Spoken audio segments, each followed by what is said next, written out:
Hello again, this is Professor Bass and we are in chapter 7, data, graphs, and statistics. So we're going to learn about bar graphs and line graphs. A bar graph is convenient for showing comparison because you can tell at a glance which quantity is the largest or the smallest. Maybe I'm using Pearson slides.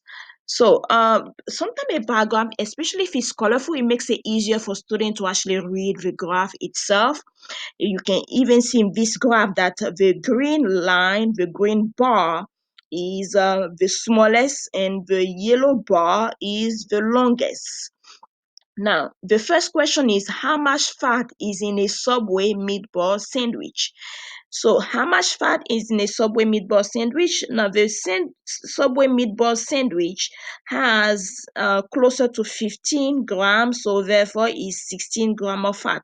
So, the number below, which is the horizontal number that you see, represents the number of fat, and this number that is vertical represents the food on the move, the number of fat that you're going to see for this data.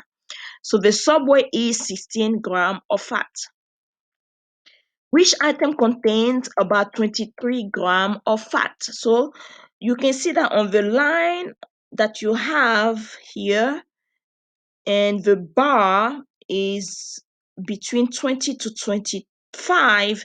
You can see that KFC is original recipe chicken sandwich has 23 grams of fat because every other number is either below or above 23. So the only number is KFC, which is 23 grams of fat, which makes it easier to see the value here. Which item contains the most fat? That means it's much more. And we can see that the yellow bar makes it easier to see it clearly. There is much more than any other one. So Burger King's Whopper is the most fat, which is more than 35 grams of fat. You can say that the data can change during this year because a lot of people are going the gram of fat might be lower now, it depends on the place that you go to. So the line graphs are often used to show a change over time as well as to indicate patterns or trends. So a line graph is going to be used for the lake mid average water level. So for which year was the water level the lowest? Now, if you look at the peak of a line, you can see that the lowest number is in 2005, which has 1140. And 2005, which is the lowest level, but the highest peak is in 2000. If you can see the highest peak on the value on the line graph, it makes it easier for us to read it that way.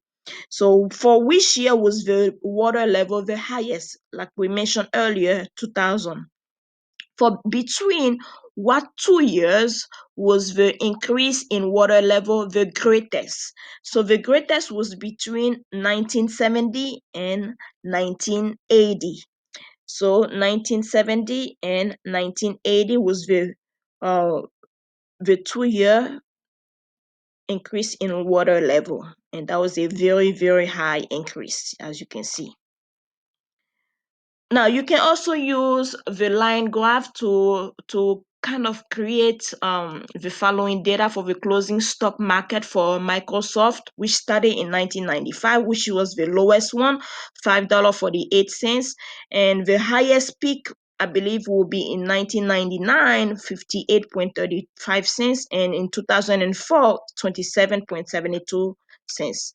You can use Microsoft Excel, Google Sheet, or StatCrunch to be able to create the line graph.